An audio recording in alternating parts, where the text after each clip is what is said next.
Selamat malam pemirsa Metro TV dimanapun Anda berada. Senang sekali saya Robert Haryanto menyapa Anda dalam Mario Teguh Golden Ways. Nah, bencana tidak henti-hentinya menyapa Indonesia. Setelah erupsi Gunung Sinabung, lalu ada banjir di mana-mana. Sekarang ada erupsi Gunung Kelut yang terjadi di Jawa Timur.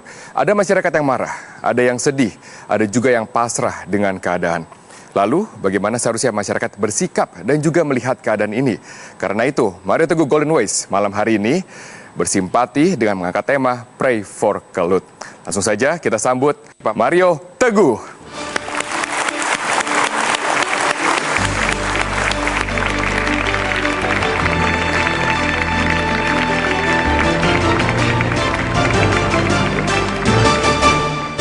Terima kasih sahabat-sahabat saya yang baik hatinya. Selamat malam. Assalamualaikum warahmatullahi wabarakatuh. Salam sejahtera bagi kita semua dan Om Swastiastu. So pray for Kelut. Marilah kita bersama menyatukan hati, mendoakan kebaikan bagi saudara-saudara kita yang sedang terkena bencana. Bukan hanya di Kelut, karena Kelut, tetapi di wilayah Sinabung, di wilayah-wilayah yang terkena banjir, longsor, puting beliung, dan bencana-bencana lain, baik secara sosial atau pribadi yang kita alami sekarang. Mudah-mudahan ini adalah pengantar bagi kehidupan yang lebih baik. Amin. So, kesulitan. Sahabat-sahabat saya yang baik hatinya, kesulitan itu tidak bisa dihindari karena dalam upaya mencapai kemudahan, kita diharuskan melalui kesulitan.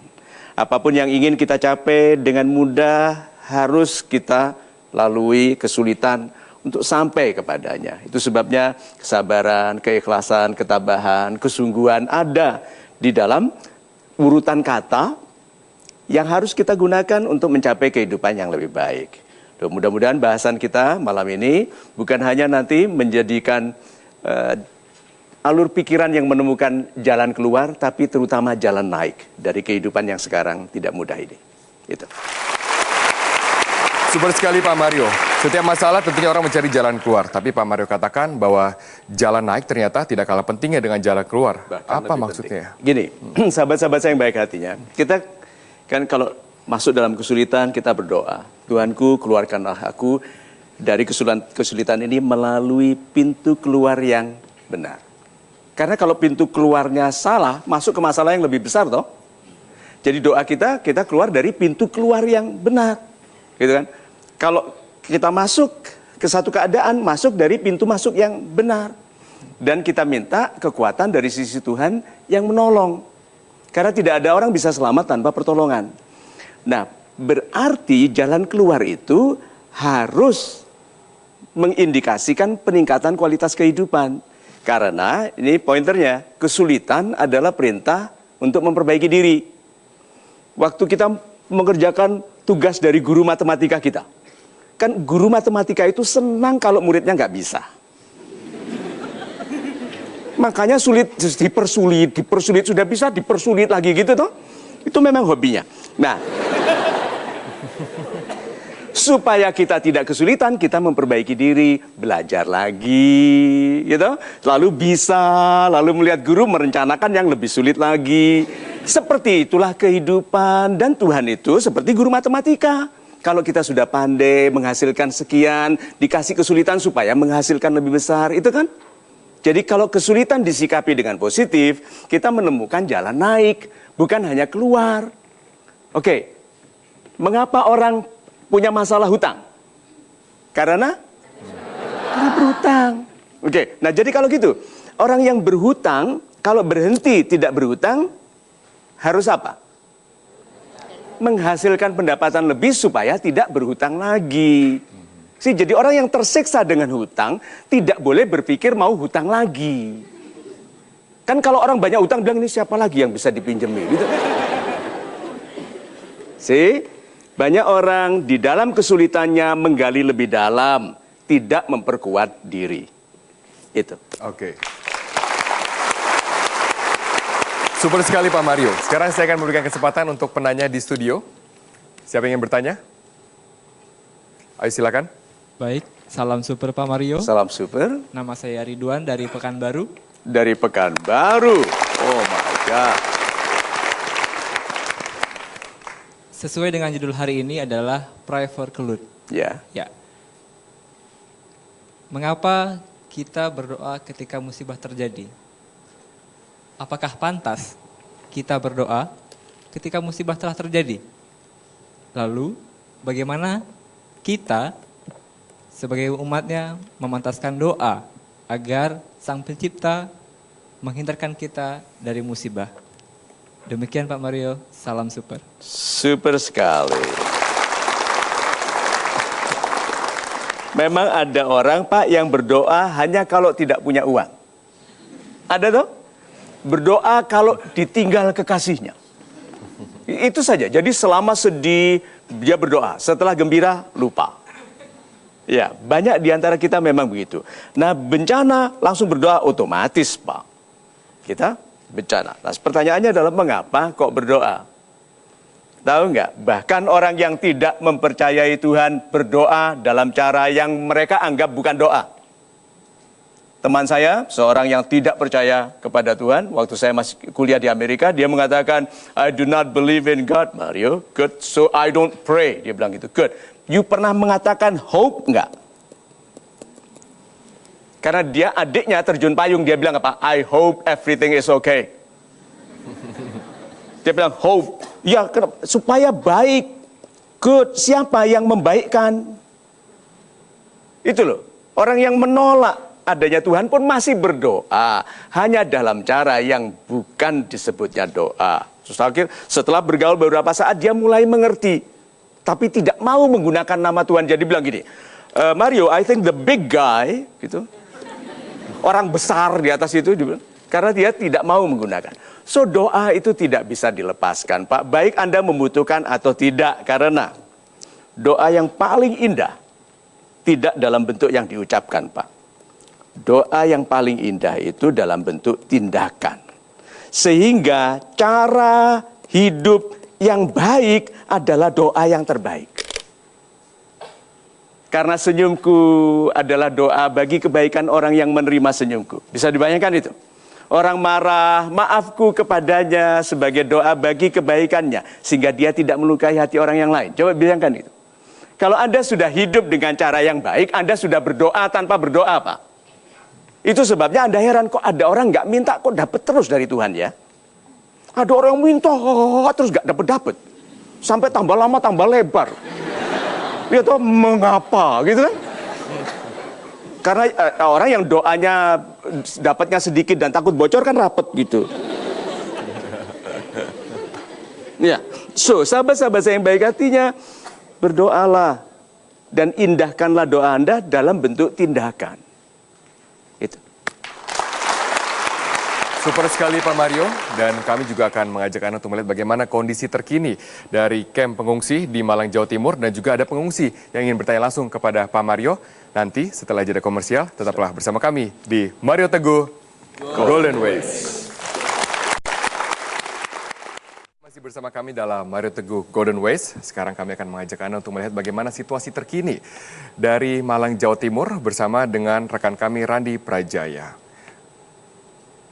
Randi, bagaimana situasi para pengungsi dan juga bagaimana pertanyaan dari pengungsi untuk Pak Mario Teguh di sana?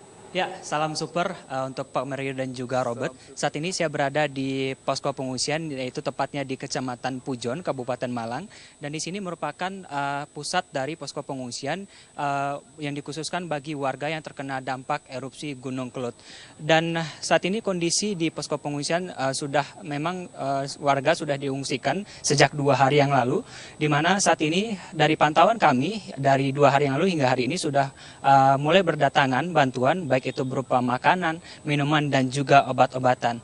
Dan tadi kami juga sempat memantau ke salah satu posko pengungsian, di mana dari informasi yang kami dapatkan dari petugas kebersihan, menyatakan petugas kesehatan maksud saya, menyatakan bahwa saat ini warga beberapa dari antara mereka sudah mulai terkena penyakit infeksi saluran pernafasan. Dan namun untuk mengantisipasi hal tersebut, petugas kesehatan juga sudah menyediakan obat-obatan yang sudah disediakan dari pihak BPBD setempat. Apakah ada pertanyaan dari pengungsi untuk Pak Mario Teguh di sana? Ya, Robert, saat ini saya berada di depan salah satu posko pengungsian dan di dalam sini ada beberapa orang warga dan saya akan langsung mencoba menanyakan dengan salah satu warga di sini. Saat ini saya sudah bersama dengan salah satu warga. Selamat siang, Ibu. Selamat siang. Dengan Ibu siapa? Dengan Ibu Tuti. Ibu Tuti, di sini kita sudah tersambung dengan Pak Mario dan juga ada Robert Haryanto di studio. Mungkin Ibu ada ingin sesuatu yang ingin ditanyakan kepada Pak Mario? Dengan adanya bencana alam seperti ini, apa solusi yang terbaik menurut Pak Teguh? Ibu Tuti, mohon disampaikan salam sayang dari kami semua di sini. Doa bagi kebaikan Ibu dan para sahabat yang sedang mengungsi. Ibu, jalan keluar pertama dalam sebuah kesulitan adalah keikhlasan menerima dulu. Karena kalau ditolak pun sudah terjadi. Jadi diterima dulu. Kerugian itu kan pengertian kita mengenai kekurangan sementara. Tidak mungkin ibu yang baik hatinya ini dirugikan tanpa rencana untuk diuntungkan nanti. Jadi ibu sekarang bersabar, terima bahwa ini terjadi, dan berikutnya adalah ringankan beban orang lain. Cara terbaik meringankan beban sendiri adalah berupaya meringankan beban orang lain. Jadi kalau dalam bencana semua orang sudah mengeluh, jangan diramaikan keluhannya. Karena keluhan berjamaah ini kalau ibu tambahi lagi, lebih ramai lagi keluhannya. Jadi ibu kurangi mengeluh, nasihatkan kesabaran. Begitu, lihat, ibu jadi kenal orang-orang yang selama ini ibu tidak kenal. Ibu mensyukuri barang-barang yang selama ini ibu sepelekan. Ya toh? Coba kalau sekarang ada kipas angin, sekarang ada selimut, yang selama ini mungkin kita abaikan. Nah, pelajaran pertama tadi yaitu keikhlasan untuk menerima, mudah-mudahan menjadikan kita setelah bencana ini orang-orang yang lebih bersyukur. Karena kita itu tidak harus ditambah harta untuk lebih kaya. Lebih bersyukur saja menjadi lebih kaya.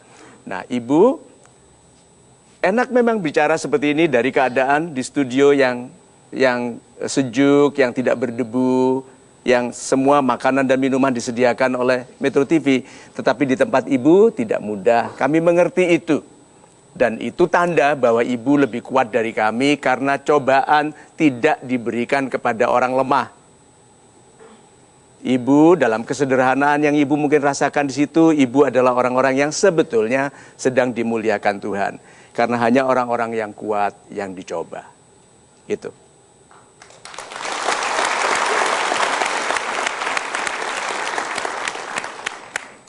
Ya, saya cuman minta doanya aja. Semoga kita di sini selalu diberi ketabahan dalam adanya bencana alam ini. Mohon doanya ya Pak ya di sana. Yuk, sahabat-sahabat saya yang baik hatinya, kita doakan supaya sahabat-sahabat kita ini disabarkan, ditabahkan, kemudian dikeluarkan dari kesulitan ini untuk masuk ke kehidupan yang lebih mudah, yang lebih penuh kesyukuran, yang kemudian menjadi lebih kuat kehidupannya dan dijauhkan dari bencana dan kesulitan lainnya. Amin. Baik, terima kasih Ibu Tuti telah bergabung bersama kami dari Malang, dan kami doakan semoga bencana ini cepat berlalu dan Ibu dan rekan-rekan dapat kembali ke rumah masing-masing. Baik, Amin. Pak Mario, kita harus jeda sejenak. Kami akan segera kembali setelah jeda komersial. Tetaplah bersama kami di Mario Teguh Golden Ways. Golden Ways, Pak Mario, agar masyarakat yang terkena bencana dan juga terganggu akibat bencana tidak terpuruk lama-lama. Apa tips sederhana untuk mencari sumber rezeki? Sumber rezeki. Apakah Anda pernah bertanya-tanya mengapa ada orang yang rezekinya mudah sekali, sedangkan kita kok susah? Gitu? Ada orang yang tidak berdoa tapi kok lancar. Ada orang yang sudah berdoa sampai sajadah panjang itu basah, kok tetap susah. Oke, gini. Apakah rezeki selalu dalam bentuk uang? Aha, tidak jadi kehilangan adalah rezeki. Ya toh? Tidak jadi kecelakaan yang mengharuskan kita membayar 1 juta adalah rezeki 1 juta. Iya. Berarti kesehatan apa? Aha, itu loh. Kita itu kalau berdoa mintanya uang. Ya toh, dan tidak pernah jelas jumlahnya berapa. Sehingga sebetulnya Tuhan sudah mendengar lama, cuman Tuhan tanya berapa. Kan ini doanya terserah gitu kan. Berapa? So, perjelas permintaan. Itu caranya. Bagaimana sumbernya bisa ketemu kalau permintaannya tidak jelas. Tuhan, aku minta air. Jadi pikirannya ke sumber air. Itu loh. Tuhan, aku minta uang. Nah, sekarang gini. Kalau Anda minta uang itu apakah uangnya diharapkan jatuh langsung puk gitu? Ih. Apakah begitu? Dulu Tuhan memang lempar-lempar uang dari langit. Waktu orang masih sedikit. Tapi begitu orang banyak, 5 juta rupiah dalam bentuk koin dari langit itu berbahaya. Jangan tanya ayatnya ya, ini ngarang. Jadi akhirnya Tuhan melewatkan rezeki dari silaturahim, dari orang lain. Jadi waktu Anda minta uang itu tidak boleh hanya jumlah uang lalu tidak memikirkan dari siapa. So, menemukan rezeki itu yang membuat kita tidak ketemu karena bukan di sananya yang tidak jelas, di kitanya tidak jelas. Dari siapa Anda dapat uang, karena melakukan apa, berapa banyak Anda dapat, menentukan berapa banyak orang yang Anda layani. Orang-orang yang Anda layani itu kelihatan kebutuhannya, apa yang membuatnya. Satu, lebih mudah hidupnya. Kalau Anda mau berdagang, gampang sekali. Lakukan apapun, cari cara lebih mudah. Asuransi, orang jual asuransi, apakah lebih mudah dari Anda? Itu, Anda jual tempe, jual soto, apakah lebih mudah bagi orang lain membeli dari Anda? Satu, memudahkan. Orang yang memudahkan sesamanya dimudahkan hidupnya oleh Tuhan. Kedua, apakah yang Anda lakukan menggembirakan? Jadi lebih mudah memang, tetapi sambil dihibur, ibu cantik sekali, gitu kan? Ini baju kainnya lebar sekali, gitu. So, nah, jangan terlalu stres begitu, oke? Nah, so, sahabat-sahabat saya yang baik hatinya, perbaiki sudut pandang, dengannya yang Anda lihat lebih jelas. Jangan salahkan kaburnya pandangan karena Anda tidak berfokus kepada yang jelas bagi Anda. Itu. Terima kasih. Dan sekarang kami akan memberikan pertanyaan kepada Anda, baik audiens di studio dan juga pemirsa di rumah, bagaimana reaksi Anda dalam menghadapi bencana. Sekarang dapat Anda ambil alat polling yang tersedia di masing-masing bangku. Siapkan alat tersebut, karena sebentar lagi setelah Anda siap, kami akan memberikan pertanyaannya. Sudah siap semuanya? Oke, inilah pertanyaannya. Apakah sikap Anda saat tertimpa bencana? Apakah A, marah, mempertanyakan keadilan kehidupan? B, pasrah saja karena itu adalah hukuman atas kesalahan kita? Atau C, bersedih tetapi ikhlas menerima keadaan sebagai perintah untuk memperbaiki diri? Sekarang Anda dapat pilih A, B, atau C, dan juga pemirsa di rumah, Anda dapat buka komputer Anda lalu akses mtgwpoll.com dan juga menjawab pertanyaan ini. Kita hitung, 5, 4, 3, 2, 1. Kita kunci jawaban Anda dan berikan tepuk tangan untuk jawaban Anda yang paling jujur. Ini ya. Setelah jeda komersial kami akan memberikan kesempatan kepada Anda untuk mempertanyakan jawaban Anda kepada Pak Mario Teguh. Tetaplah bersama kami di Mario Teguh Golden Way. Terima kasih Anda masih bersama kami dalam Mario Teguh Golden Way. Dan tadi kami telah memberikan pertanyaan, apa reaksi Anda pada saat mendapatkan bencana? Dan jawaban yang paling banyak, kita akan lihat Pak Mario, yaitu jawaban A, marah, mempertanyakan keadilan kehidupan, mendapatkan skor 8%, pasrah saja karena itu adalah hukuman atas kesalahan kita 10%, dan yang paling banyak adalah C, bersedih tetapi ikhlas menerima keadaan sebagai perintah untuk memperbaiki diri dengan 82%. Super sekali. Terima kasih atas kesediaan baik hati Anda untuk menjawab pertanyaan poll ini. So, tetap ada orang yang marah toh, mempertanyakan keadilan kehidupan karena pasti tidak mungkin ada orang sepenuhnya ikhlas, sepenuhnya mengerti atau sepenuhnya tidak mengerti. Nah, siapa yang memilih A? Mas ini silakan untuk maju. Yang menjawab B, Mas silakan juga dari sisi sini yang jawab C. Oke, kamu Mbak, silakan maju. So, Pak Muhammad, Pak Arief, dan Ibu Debbie, Anda masing-masing memilih dan Anda yakin sekali bahwa jawaban Anda yang seharusnya paling benar ya? Harusnya. A. Mengapa Anda marah, Pak, dan mempertanyakan keadilan kehidupan? Karena begini ya, oke lah, ini saya kasihkan contoh langsung di Gunung Kelut gitu ya Pak, yang di wilayah sekitarnya.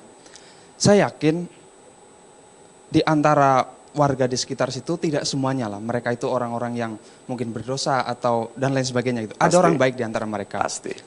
Dan saya juga tahu lah mungkin bahwa kalau bencana itu menimpa tidak pilih yang baik atau yang buruk. Tapi menurut saya kalau orang baik, kenapa dia harus ikut tertimpa bencana? Bukankah sangat mudah bagi Tuhan untuk menyelamatkan dia gitu kan? Gitu. Tuh, jadi abunya ke rumah ini enggak, ke rumah ini gitu ya? Ya saya kira mungkin tidak seaneh itu ya. Tapi Tuhan pasti punya cara lah untuk menyelamatkan orang-orang yang masih baik gitu Pak. Masih, super sekali. Lalu menurut Anda apakah itu jawaban yang benar? Tidak. Tidak. Karena? Karena semua bencana itu datangnya dari Allah. Jadi kena pasrah saja.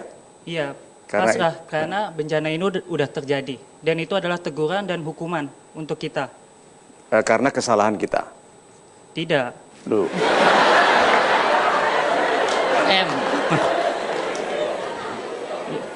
Memang itu bukan karena salah kita. Tapi kan ada orang-orang yang bersalah, dia menebang pohon sampai gundul. Ya, semua kan makhluk hidup, Pak. pohonnya yang gundul atau gunungnya? Gunungnya, Pak. Gunungnya. Oke. Terus jadi kalau gunung digundulin begitu marah terus meletus? Tidak, Pak. Tidak. Maksud saya gunungnya kan gundul, Pak.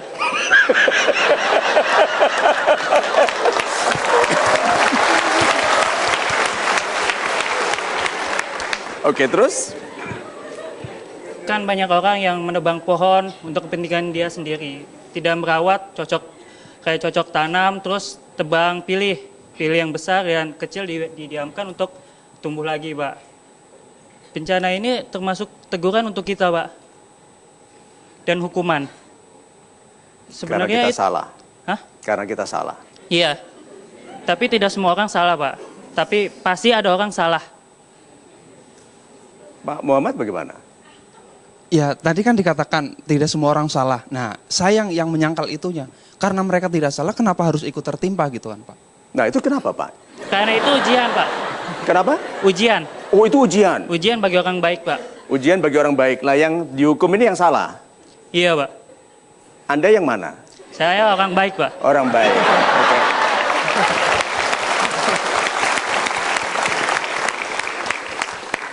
Ibu Debbie. Oke, alasan saya milih C, ya namanya bencana kita pasti sedih ya Pak ya. Iya. Tapi di sisi lain kita tuh harus ikhlas untuk menerima bahwa keadaan sebagai perintah untuk memperbaiki diri. Jadi kan setiap manusia itu pasti punya salah dan Allah itu menegur kita dengan cobaan, contohnya seperti Gunung Kelut yang meletus, seperti itu Pak. Jadi kita sadar, oh ya kita mungkin punya salah kayak gitu kan. Karena kan setiap orang itu selalu menilai dirinya tuh selalu baik atau enggak kan gimana ya. Merasa dirinya tuh paling benar, enggak bersalah. Padahal di sisi lain dia juga punya masalah, punya kesalahan. Jadi gitu. yang penting bersedihnya atau memperbaiki dirinya? Ya memperbaiki dirinya. Dengan Kalau- kita ikhlas, walaupun kita bersedih tapi kita tetap ikhlas untuk Oke, menjalani mengapa semua. bersedih? Ya bersedih kan ibaratnya kalau misalkan kita sendiri yang mengalami itu, kita merasa sedih dong kayak gitu. Bersedih itu reaksi wajar karena Ya. kita belum mengerti. Iya betul. Good. Anda tidak bersedih Pak, tapi marah. Tadi ya Pak, ya karena memang kita tidak punya salah gitu. Lalu kenapa harus kena Kena hukumannya bencana, juga gitu? betul. Ya oke kalau tadi misalkan untuk memperbaiki diri kan karena dia masih buruk gitu, jadi harus diperbaiki. Lah saya misalkan udah jadi rajin, ini udah masih taat. buruk, harus memperbaiki diri. Ya, Anda sudah baik, kok kenapa kena bencana? Logikanya kan untuk memperbaiki diri karena masih belum baik gitu Oh, kan Pak. super. Nah, Anda Pak, jadi kalau ini pasrah, Anda pasrah, dia marah, dia bersedih tapi mau memperbaiki diri. Nah, sekarang Anda yang simpulkan Pak, dari yang marah, pasrah, dan memperbaiki diri. mana yang nantinya kalau ada bencana lagi lebih siap? Saya kira yang ikhlas sih. Yang itu ya, yang C ya, ini ya. Nah, kalau ada bencana lagi Pak, siapa yang lebih siap? B, Pak. B. Kita pasrah, Pak, karena bencana itu udah terjadi. Kita pasrah. Iya. Oke. Jadi kita ini sedang nonton TV banjir, oke? Iya, Pak. Nonton TV banjir. Pasrah ya, terus ngambang gitu ya.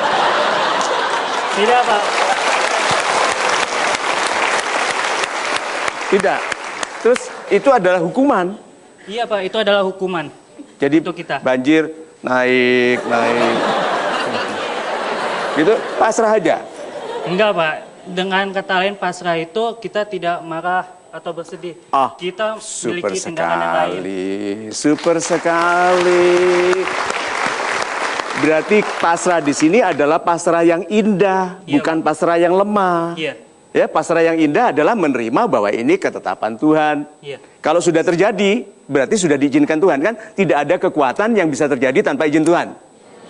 Nah, kalau sudah terjadi kan berarti Tuhan sudah izinkan kan? Iya. Masa ada gunung rencana mau meletus, terus Tuhan nggak tahu kan? Mana mungkin? Ya tahu jeder lu apa itu? Gitu kan? Nggak mungkin. Iya toh? Jadi katakan gunung bilang ini gunungnya bilang gini, aku sudah mau meletus, gitu kan? Malaikat lapor, Tuhan, gunung sudah mau meletus, gitu kan? Oke, laksanakan, gitu kan? Kan meletus, berarti diizinkan toh? Iya. Nah Tuhan Maha Penyayang, Iya. Maha Penyayang. Iya, Pak. Berarti yang terjadi itu apakah baik untuk manusia? Baik. Itu loh dia. Bahwa masalah itu kebaikan yang belum kita mengerti. Nah, kenapa marah? Mungkin ya karena saya belum mengerti apa dibalik atau hikmah dibalik musibah Super tersebut. sekali, dan apa dibalik? Super sekali. Jadi ada marah ini. Kenapa ada orang santai-santai di Pelabuhan Ratu, gitu kan? Di sini kena abu. Ya toh, marah.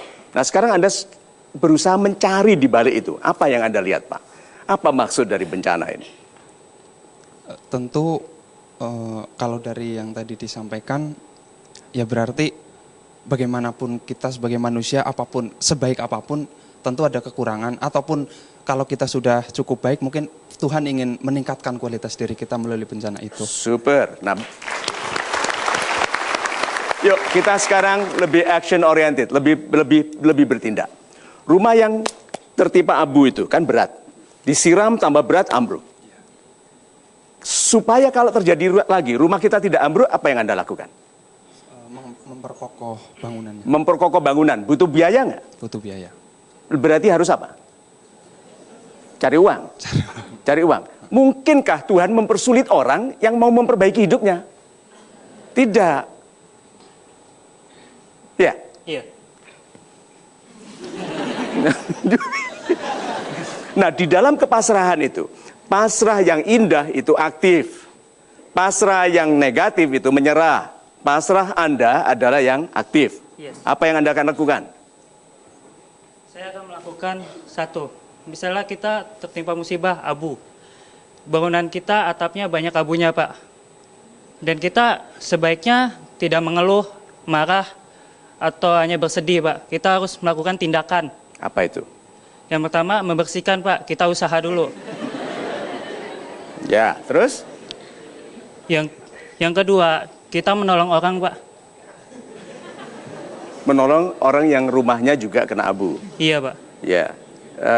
Kenapa Anda sempat ngurusi rumah orang lain? Satu, Pak. Kita kan hidup nggak sendiri, Pak. Super sekali. Nah, rumah Anda sendiri bagaimana? Iya kan, kita saling menolong, Pak. Betul, jawabannya yang paling betul begini. Rumah saya kecil, Pak, jadi cepat selesai. Iya, Pak. Iya, harusnya begitu. Genteng saya sedikit, selesai. Good. Ibu, bersedih tapi ikhlas menerima keadaan sebagai perintah untuk memperbaiki diri. Apa yang Anda lakukan untuk memperbaiki diri? Kita lebih baik lagi, kita lebih mengingat Allah lagi. Super. Jadi Allah tuh semakin sayang kepada kita. Super. Jadi Allah mengurangi ujian-ujian dan cobaan untuk di Indonesia ini. Itu aja. Amin. Super sekali. Sahabat-sahabat saya yang baik hatinya, alasan mengapa beliau bertiga dihadirkan di sini supaya nasihatnya bukan hanya dari saya, tapi dari pribadi yang sangat tulus tentang kemarahannya, ya. Tetapi dia menemukan jalan keluar yang pasrah, tetapi pasrahnya aktif dan yang berpikir lebih logis. So, mudah-mudahan dengan bahasan sedikit yang kita perdalam dari interaksi ini, kita semua mulai melihat bahwa satu, selama masih hidup tidak ada hukuman. Karena Tuhan Maha Penyayang, orang yang masih hidup masih punya kesempatan memperbaiki diri. Sehingga apapun yang dirasakan tidak enak seperti hukuman itu sebetulnya ujian atau cobaan. Hanya setelah kehidupan ini berakhir, hukuman dimulai. Itu sebabnya ada istilah siksa kubur dan selanjutnya. Dua, marahlah. Oke, bersedihlah. Tapi pastikan kebahagiaan Anda lebih panjang. Sumber dari masalah terbesar bukan kejadian atau bencana, tetapi reaksi buruk terhadap keadaan. Bukan kegagalan yang menjatuhkan Anda, tetapi tidak bersikap baik di dalam keadaan sulit. Mari kita berikan tepuk tangan untuk mereka. Terima kasih.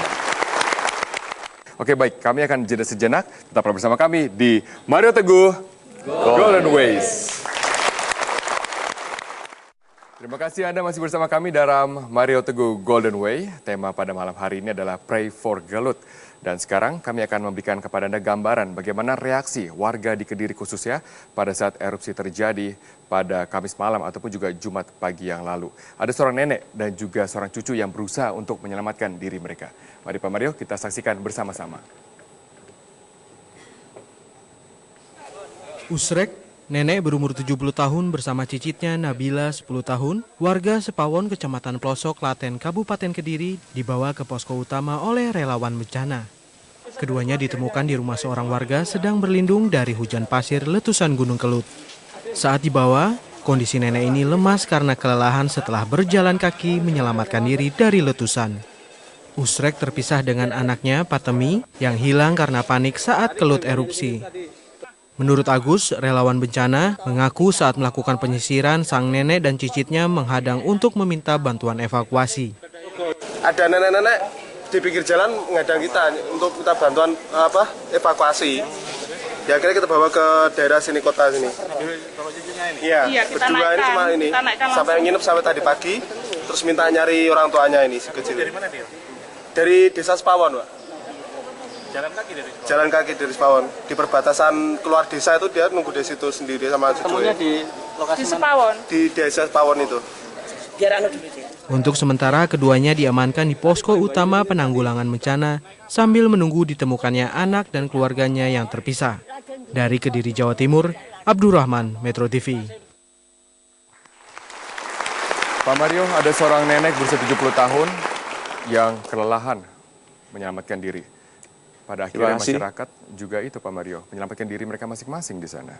Yes, terima kasih Mas Robert. Sahabat-sahabat yang baik hatinya, marilah kita sekali lagi mendoakan dan terus mendoakan bagi kebaikan saudara-saudara kita di Kelut. Anda lihat bagaimana kesyukuran itu kuat sekali melekat pada nenek tadi.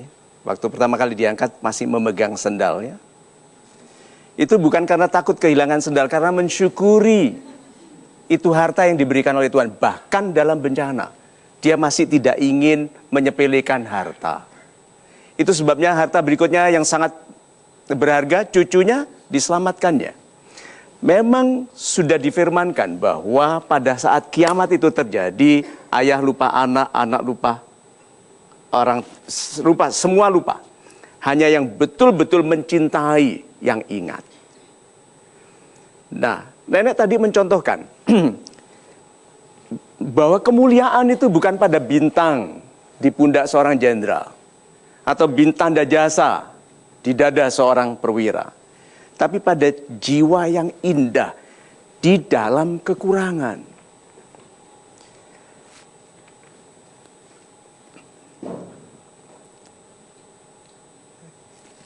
Kita sudah terlatih oleh iklan yang mengatakan bahwa yang Anda miliki tidak baik. Kan semua iklan mengatakan yang Anda miliki tidak baik. Iklan rumah memberitahu rumah Anda tidak baik. Iklan mobil memberitahu mobil Anda tidak baik. Iklan obat rambut itu sangat menyinggung perasaan. So, kita sudah terlatih melihat bahwa semua yang dimiliki orang baik, yang kita miliki disepelekan. Nah, nenek tua ini tadi mencontohkan keindahan pribadi yang tetap menghargai yang dimilikinya dan keluarganya. Kita tidak boleh menyalahkan ibunya yang lari atau pergi, karena mungkin saja ibunya sedang di pasar, sehingga terpisah dari anaknya. Tapi yuk kita berpikiran baik bahwa bencana itu brings out the best in you. Bencana itu mengeluarkan yang terbaik dalam diri Anda. Ada orang yang dalam kesehatan, dalam kesehariannya mengeluh seperti kehidupan ini habis hanya karena jerawat. Ada tuh, aduh aku nggak bisa dateng ceng, aduh ini jerawat gitu. Tapi ada nenek yang masih mempertahankan sendal tanpa masker padahal debu vulkanik itu tajam. Dan tidak keluar dari paru-paru dengan mudah. So sahabat-sahabat saya yang baik hatinya, kita yang berada di wilayah yang tidak sedang diberikan bencana, tidak berarti Anda tidak memiliki tanggung jawab untuk membahagiakan saudara-saudara kita yang sedang kesedihan. Kirimkanlah doa, kalau Anda tidak bisa mengirimkan bantuan, pikirkanlah yang baik bagi mereka, upayakan supaya kita juga apabila terjadi hal yang sama di daerah kita, kita menjadi pribadi yang lebih mampu untuk segera menyelamatkan diri dan membangun kehidupan yang lebih baik setelah bencana berlalu. Itu. Super sekali Pak Mario, dan sekarang kami punya penelpon yang sudah bergabung bersama kami. Silakan. Dari Kediri, yaitu dengan Bapak Sony. Selamat malam Bapak Sony. Selamat malam. Selamat malam Pak Sony yang baik hatinya. Bapak di Kediri? Iya, dari Kediri Pak. Bagaimana keadaan di Kediri? Iya Bapak, bagaimana keadaan di Kediri? Ya Alhamdulillah semuanya dalam keadaan sabar. Dalam keadaan mencoba mencari hikmah positif dari apapun yang terjadi. Super sekali. Apakah ada pesan-pesan bagi kami semua dari Bapak yang betul-betul mengalami bencana? Kami ingin menanyakan sedikit Pak Mario. Iya, Pak. Dalam super sebelumnya dari kami Sony Kediri.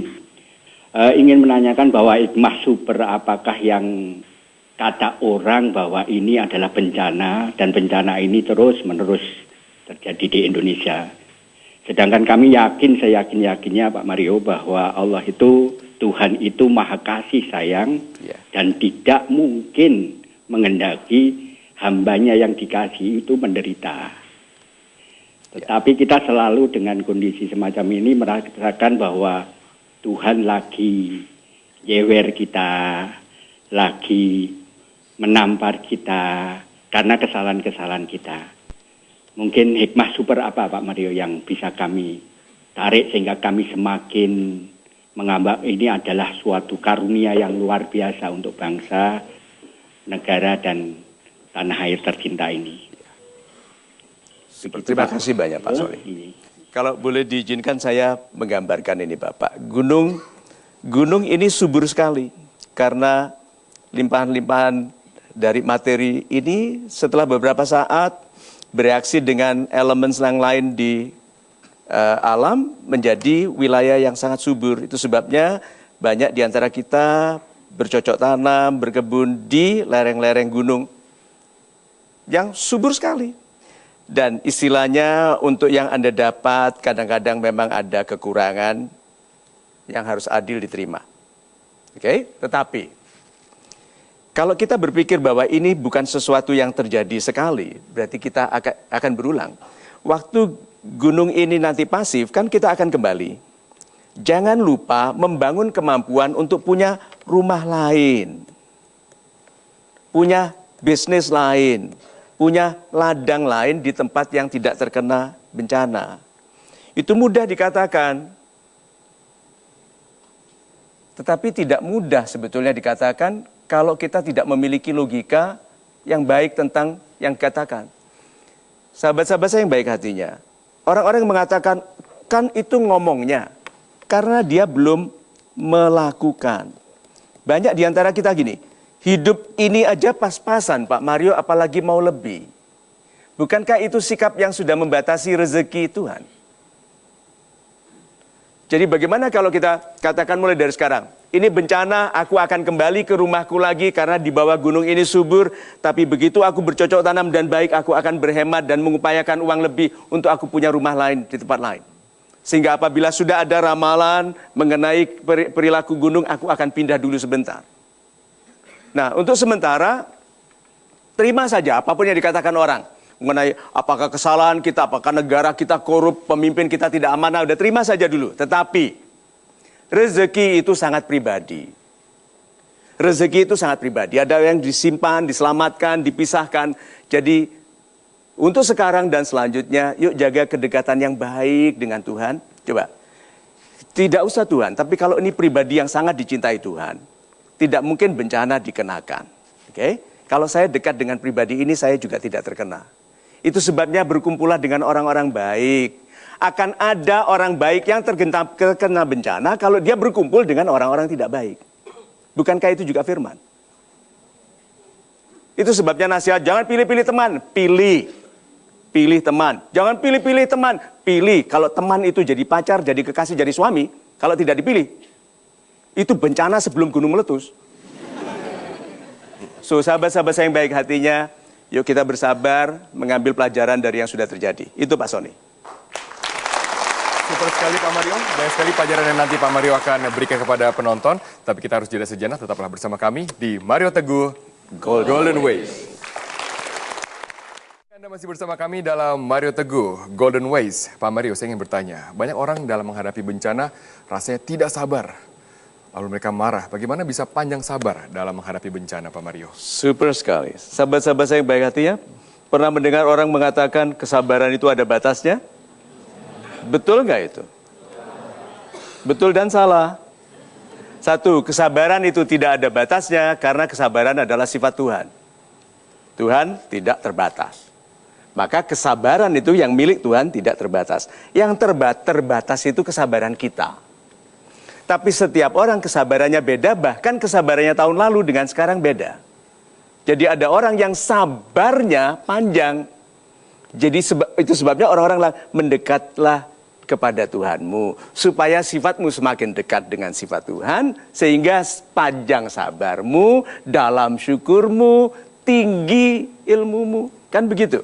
So, dalam kesabaran yang kita maksudkan ini tadi, kesabaran itu, saya bacakan 2 pointersnya. Kesabaran adalah kesetiaan untuk tetap meyakini maksud baik Tuhan. Tuhan bermaksud baik, sabarlah. Tidak mungkin Anda selalu disedihkan tanpa rencana pembahagiaan. Kan begitu? Kemudian, kesabaran adalah kesediaan untuk tetap memelihara kebaikan sampai kepada masa doa kita dijawab.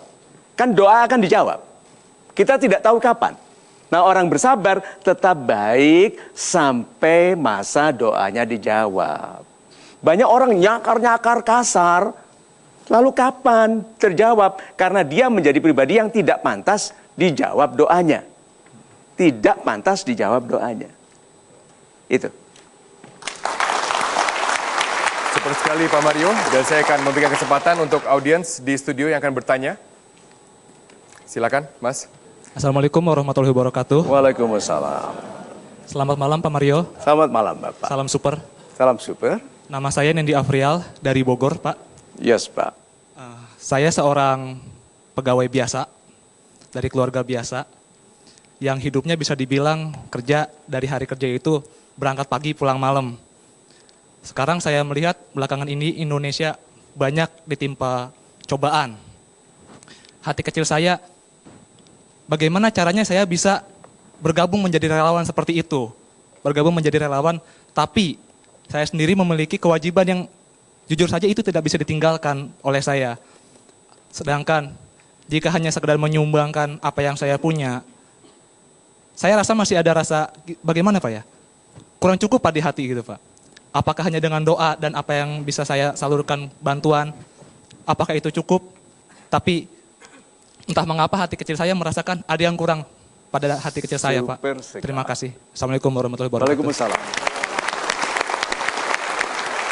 Bogor, Kelut, Cilacap. Bapak ingin menjadi relawan di Kelut? Yes. Nah, Bapak sudah menjadi relawan membantu ibu nggak di rumah, di Bogor? Sudah. Itu loh Pak, Bapak itu lebih memudahkan Indonesia kalau Bapak menjadi relawan yang hebat di mana Bapak berada. Jangan merasa minder karena Anda tidak bisa membantu di Kelut. Jadilah sebaik-baiknya orang di Bogor. Nah ada orang yang tuh di Bogor ingin membantu Kelut, di Bogornya nanti galau. Tapi ada Ibu Suharsono yang datang 9 jam naik bis dari Cilacap, Ibu. Terima kasih. Padahal rumahnya juga sedang terkena bencana. Tapi dia menyatakan aku ingin datang ke Golden Ways. Gitu. Coba kita berikan tepuk tangan untuk Ibu Suharsono. Berarti yuk jangan memimpikan kehidupan di tempat lain. Kalau di tempat kita sekarang kita belum hidup sebaik-baiknya. Ya. Jangan memimpikan suami yang lebih baik kalau kita belum menjadi istri yang terbaik baginya. Hah? Coba itu. Jangan memimpikan ibu atau ayah yang lebih baik. Saya sering dapat pesan itu. Pak Mario, you are like my father. But my father is not like you. Coba itu. Berarti dia harusnya mensyukuri ayahnya dulu. Baru mensyukuri ayah-ayah yang lain. So, sahabat-sahabat saya yang baik hatinya, bersyukurlah di mana Anda berada. Itu. Super sekali Pak Mario, dan sekarang kami punya penelpon yang sudah bergabung bersama kami, itu Bapak Jeffrey. Selamat malam Bapak Jeffrey. Selamat malam. Selamat malam Pak Jeffrey. Selamat malam Pak Mario. Selamat malam Bapak. Salam super. Salam super. Salam super Bapak. Pak Mario, saya ingin bertanya kepada Bapak. Bagaimana cara kita langkah nyata untuk bangkit dari keadaan ini? Dalam hal ini banyak sekali pihak-pihak yang mendukung untuk bangkit, tetapi di dalam diri kurang begitu nyata kekuatan untuk bangkit ini. Bagaimana caranya bangkit dengan nyata gitu loh Pak? Super sekali. Terima kasih dan salam super. Terima kasih banyak. Lihat ya, pada waktu bencana terjadi, yang lebih terselamatkan adalah orang yang kuat. Kuat dalam ekonomi, rumahnya kokoh, kendaraannya kokoh, sistem air untuk waktu banjir, airnya di rumah tidak terganggu, toiletnya tidak naik ke atas. Orang-orang yang kuat lebih terlindungi saat bencana. Oke, itu sebabnya jangan menghabiskan uang untuk kesenangan sementara waktu ada uang tidak ada bencana. Berapa banyak sekarang ini orang-orang yang beli tas KW, handphone canggih yang tidak pernah digunakan kecuali hanya untuk halo. Oke, tetapi tidak menyiapkan kekuatan bagi masa di mana rezekimu tidak baik lagi. Bukankah Tuhan mengingatkan berhati-hatilah saat rezekimu baik karena masa rezeki tidak baik itu akan datang. Good. Lalu kita itu cenderung melihat kelebihan orang lain. Itu sebabnya banyak di antara kita sulit berbahagia karena dia sibuk membandingkan kelebihan orang lain dengan kekurangannya. Lalu marah sekali seperti tadi teman yang melihat di sini bencana, di sana kok tidak. Kok enak sih gitu. Ya toh, enggak fair ini. Tuhan tolong disebarkan sampai ke sana bencananya. Ini loh yang harus disyukuri pada saat ada bencana. Sekarang yuk saya absen. Waktu ada bencana seperti yang banjir, dompetnya di dalam lemari, tenggelam 4 meter. Punya uang? Tidak. Apa yang bisa dilakukan dengan uang? Tidak ada. Good. Sudah. Waktu bencana Anda lari dari rumah tidak bawa apa-apa. Good. Tidak ada yang bisa dilakukan toh? Good. Nah sekarang, sahabat-sahabat saya yang baik hatinya, bencana mendidik kita bergantung kepada diri sendiri. Bukan kepada uang, bukan kepada fasilitas, bukan kepada, tapi kepada diri sendiri. Dan yang bisa Anda syukuri, siapapun yang ada dalam kekurangan adalah yang bisa Anda lakukan. Perhatikan itu. Banyak sekali saya menerima email, pesan, meminta doa supaya dia direstui untuk menjadi relawan. Bayangkan itu, dari wilayah luar bencana loh. Ingin dapat kesempatan menjadi relawan. Berarti siapapun yang berada di dalam wilayah bencana adalah relawan langsung. Berarti yang bisa dilakukannya, mengeluhlah tapi bersihkan rumah. Oke, marahlah tapi bersihkan halaman. Mengeluhlah tapi bersihkan ladang. Oke, apapun yang Anda rasakan, rasakan. Karena doa dalam linangan air mata itu lebih manjur. Jadi sekarang Anda bersedih, gunakan kesempatan itu. Tanyakan kepada Tuhan, Tuhanku kan aku sama-sama kau cintai toh. Iya. Tuhan kan aku sama-sama kau cintai toh dengan mereka. Sekarang kau tutup kehidupanku dengan abu. Berarti ada sesuatu yang sedang dilebihkan yang belum datang. Mudah-mudahan itu disegerakan. Amin. Super sekali Pak Mario, namun sayang kita harus jeda sejenak. Tetaplah bersama kami di Mario Teguh Golden Way. Masih bersama kami dalam Mario Teguh Golden Ways. Pak Mario, tentu dalam bencana banyak orang khawatir. Bukan hanya khawatir akan masa kini, tapi juga masa depan. Bagaimana mereka dapat bangkit dari bencana ini Pak Mario? Super sekali, Mas Robert. Ini waktu, dan ini disebut masa kini. Masa kini itu bergerak ya. Terus sampai besok pun disebut masa kini. Nah, banyak orang khawatir. Tadi malam siapa yang nggak bisa tidur karena khawatir? Ada ya? Tidak jelasnya pacar yang menggantung itu. Tidak jelas kapan skripsi akan selesai. Itu? Kapan kita dipanggil untuk interview? Itu kita gelisah, galau, gitu kan? Lebay, alay.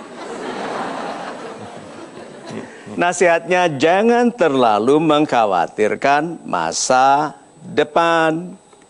Sekarang, siapa pemilik waktu? Tuhan. Pemilik waktu. Berarti dari dulu sampai nanti dimiliki oleh Tuhan. Nah, berarti orang yang mengkhawatirkan masa depan tidak usah khawatir karena Tuhan sudah menunggu di masa depan. Banyak orang sedang ditunggu untuk dikayakan. Belum pantas kaya karena sekarang masih malas. Ayo. Berapa banyak orang sedang ditunggu untuk dinikahkan. Sekarang belum pantas. Kenapa? Sedang memasang foto menjelek-jelekkan wajah di Facebook. Orang cantik tidak akan melakukan, yang jelek tidak perlu melakukan itu. Sudah jelek. See? Jadi banyak orang yang sedang ditunggu oleh Tuhan di masa depan yang belum pantas datang. Jadi kalau begitu jangan khawatir tentang masa depan. Tuhan sudah di sana dengan semua hadiah, yaitu jawaban bagi doa kita. Tugas kita memantaskan. Nah, orang yang menderita tetapi tetap berusaha menemukan kesyukuran. Orang yang sama kesulitan tapi berusaha mendatangkan kemudahan bagi saudaranya. Coba. Nah, orang-orang itu, orang-orang yang ikhlas hari ini, sekarang, dan di sini. Banyak orang bilang bahagianya nanti kalau. Iyo, aku akan bahagia kalau suamiku seperti dia. Nah, suamimu, nah ya ini, gitu. So, jangan khawatirkan masa depan, yuk hiduplah sebaik-baiknya hari ini. Itu, Mas. Pak Mario, super sekali. Masih ada satu kesempatan untuk penanya dari studio. Silakan, Mas. Ya, Assalamualaikum warahmatullahi wabarakatuh. Waalaikumsalam. Selamat malam Pak Mario, salam super. Nama saya Erwin dari Bekasi. Saya ingin bertanya Pak, sekarang ini kan banyak organisasi-organisasi yang meminta bantuan atas bencana di Gunung Kelut. Tapi banyak juga oknum itu yang memanfaatkan dengan meminta lalu dia untuk diri mereka sendiri gitu, bukan untuk disalurkan. Saya minta tanggapan untuk Pak Mario akan perihal hal tersebut. Terima kasih, salam super. Salam super. Kalau ada uang bantuan kepada saudara kita yang sedang terkena bencana, uangnya ke sana. Kalau Tuhan merencanakan dia dapat uang, apakah ada orang yang bisa mencegahnya? Tidak. Walaupun uang itu dimasukkan ke kotak sumbangan yang sama, dikorup, ada cara Tuhan untuk membuat dia terima. Iya toh? Good. Tugas kita itu untuk menduga secukupnya bahwa ini palsu. Kotak sumbangan kan ada tuh orang yang minta-minta seperti miskin. Itu yang kelihatannya pincang gitu. Tapi begitu ada mikrolet nyasar, dia larinya kenceng. Loncati pagar, dia bilang gitu. Padahal lukanya masih ada. So sahabat-sahabat saya yang baik hatinya, dugalah secukupnya bahwa ini tidak jujur. Tetapi harus ada satu porsi kepercayaan di kita. Percaya bahwa ini untuk sumbangan. Soal dikorup itu seperti membayar pajak. Berapa banyak cerita pajak dikorup oleh pejabat pajak, oleh orang-orang di DPR, di pemerintahan, dimanapun. Tugas kita tetap membayar pajak. Soal apakah itu dimakan orang-orang tidak amanah, biarkan itu urusan dia dengan Tuhan. Tapi urusan kita adalah berlaku yang baik. Bisa dimengerti ya Pak ya? Janganlah dugaanmu terhadap ketidakjujuran orang lain menghalangi kebaikanmu. Itu. Super sekali Pak Mario, lalu apa kesimpulan dari hari ini Pak dengan tema Pray for Kelut? So, sahabat-sahabat saya yang baik hatinya.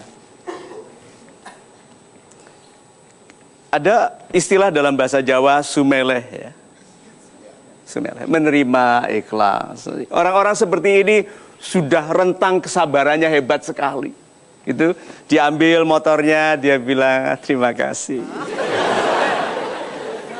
Dia tuh diambil rumahnya, mobilnya, senyum, diambil istrinya, terima kasih. Ada itu sudah agak keterlaluan. Oke, berarti bentuk keikhlasan seperti itu sudah menyepelekan rezeki. Karena rezeki harus dipertahankan. Orang bilang gini, kebakaran aku ikhlas. Jangan ikhlas sebelum terjadi. Kecurian, aku ikhlas. Jangan ikhlas. Aku digigit anjing, ikhlas. Jangan ikhlas sebelum terjadi. Karena itu doa untuk digigit anjing. Ya toh, aku digigit anjing, ikhlas. Tuh, Tuhan bilang belum digigit kok sudah ikhlas. Gigitkan. Baru dia tahu tidak ikhlas. Karena sahabat-sahabat saya baik hatinya, bencana itu memang kesulitan ekstrim. Oke? Ada kesulitan lunak seperti sakit gigi, pusing gitu. Terus istri yang permintaannya banyak.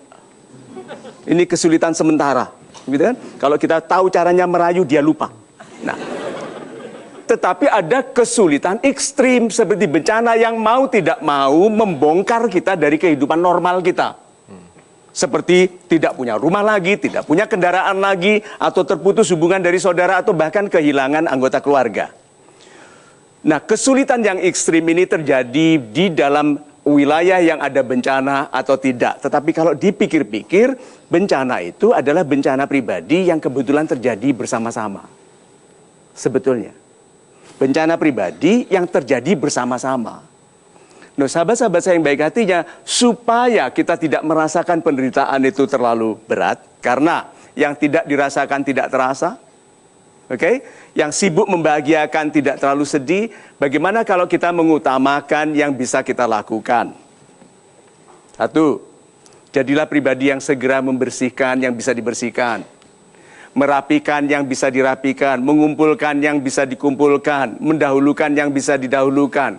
Lalu setelah itu mudah-mudahan Tuhan memudahkan rezeki kita segera setelah debu ini reda, setelah sungai-sungai tertata dengan baik dan kita tidak membuang sampah sehingga banjir tidak terjadi lagi.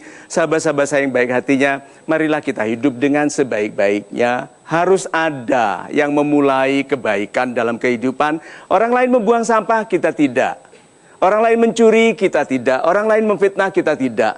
Hiduplah dalam pribadi yang dijauhkan dalam bencana, dan apabila terjadi dalam bencana Anda mengambang di atas kesulitan. Gitu.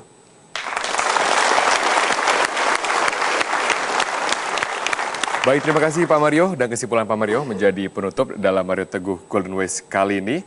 Saya Robert Haryanto atas nama kru Mario Teguh Golden Ways mengucapkan terima kasih, dan kami akan bertemu Anda minggu depan dalam Mario Teguh Golden Ways.